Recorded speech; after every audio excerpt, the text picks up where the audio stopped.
Bismillahirrahmanirrahim. Assalamualaikum warahmatullahi wabarakatuh. Pada kesempatan kali ini kita akan membahas tentang kegiatan public relation dalam konteks hubungan internal dan kebutuhan karyawannya. Nah, di dalam hierarki Maslow itu ada kebutuhan manusia. Yang paling bawah itu adalah kebutuhan dasar atau kebutuhan basic need ya, seperti makan, minum, itu kebutuhan dasar. Kemudian kebutuhan sekunder. Kebutuhan sekunder itu adalah kebutuhan papan, misalnya rumah, kemudian pakaian yang cukup melindungi, kemudian untuk transportasi segala macam. Kemudian kebutuhan kenyamanan. Ini lebih tinggi lagi, di mana bukan hanya sekedar makan, tapi makan di tempat yang nyaman misalnya. Tidak hanya sekedar pakaian, tapi pakaian yang membuat kita nyaman. Kemudian tidak hanya sekedar rumah, tapi rumah yang nyaman dan cukup untuk kesenangan bagi anggota di rumahnya itu. Kemudian berikutnya yang lebih tinggi lagi adalah kebutuhan untuk dihargai. Jadi kalau kita sebagai seorang public relation itu bisa belajar menghargai diri sendiri dulu kalau ingin dihargai orang lain. Kemudian menghargai orang lain juga kalau kita ingin dihargai. Nah, yang berikutnya adalah kebutuhan untuk dicintai. Misalnya seorang karyawan atau seorang manajer juga dicintai karyawannya atau dicintai bawahannya. Seorang bawahan juga disayangi atasannya, sehingga komunikasi di dalam internal itu berjalan secara baik. Kemudian yang paling tinggi adalah bagaimana dia sudah mencapai semuanya, sehingga self esteem itu adalah bagaimana dia kebutuhan untuk aktualisasi diri. Ketika dia mencari nafkah atau bekerja, bukan hanya mencari nafkah tapi aktualisasi diri. Nah, itu udah level tertinggi dari kebutuhan manusia dalam Maslow. Jadi dihubungkan ke dalam kegiatan public relation di dalam hubungan internal itu. Jadi kegiatan-kegiatan public relation itu yang pertama harus menganalisis dulu kebutuhan karyawannya. Atau kalau di institusi kita, di universitas, misalnya pimpinan atau manajer di fakultas atau misalnya di universitas, itu harus menganalisis kebutuhan dari dosen-dosen misalnya sama mahasiswanya. Contoh, pada saat ini teman-teman dengan kuliah daring ini pasti kan kebutuhan yang utama adalah kuota. Nah, kebutuhan mahasiswa dengan kebutuhan dosen mana yang lebih prioritas? Jadi kegiatan dari public relation-nya itu harus menganalisis dulu kebutuhan yang mana dulu, ya maksudnya kebutuhan kuota untuk mahasiswa. Contoh ini ya. Kemudian utamakan kegiatan itu berdasarkan urutan kebutuhan. Yang tadi urutannya.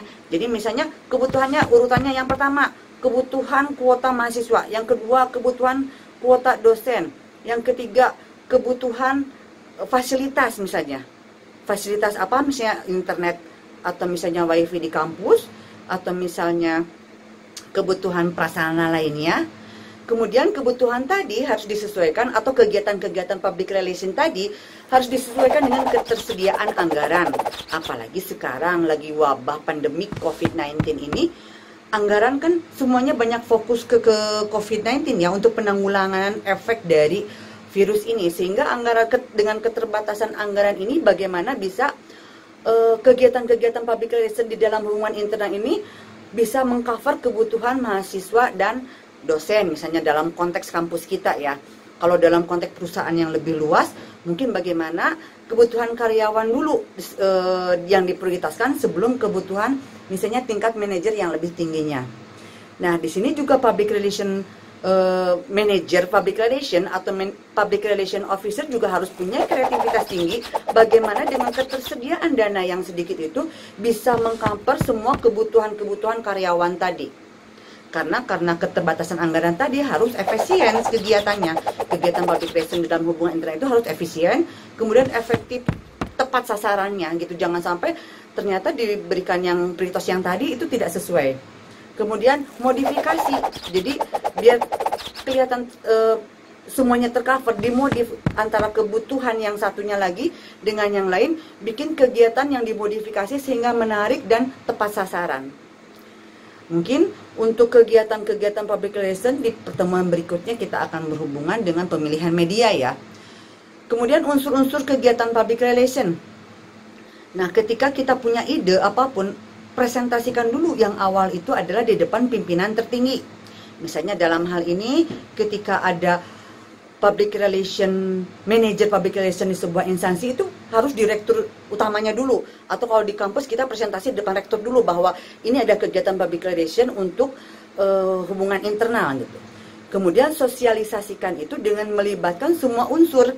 Misalnya kita akan mensosialisasikan sebuah program kegiatan public relation, itu semua fakultas, dekan-dekannya itu diundang. Kemudian misalnya ketua jurusannya, ketua prodiknya.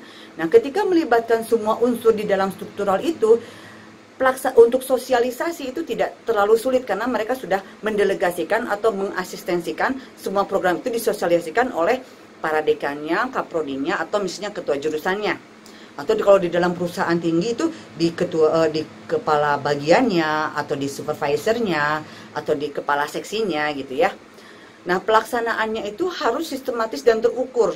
Jadi jangan sampai kegiatan public relation yang kita laksanakan itu sia-sia, tidak bisa terukur. Makanya sebelumnya harus kita tetapkan dulu indikator-indikator keberhasilan sebuah kegiatan public relation. Demikian kegiatan public relation yang berhubungan dengan kebutuhan manusia atau kebutuhan karyawannya. Dalam kegiatan public relation itu perlu keteraturan dan konsistensi dalam setiap kegiatan public relation. Terima kasih. Wassalamualaikum warahmatullahi wabarakatuh.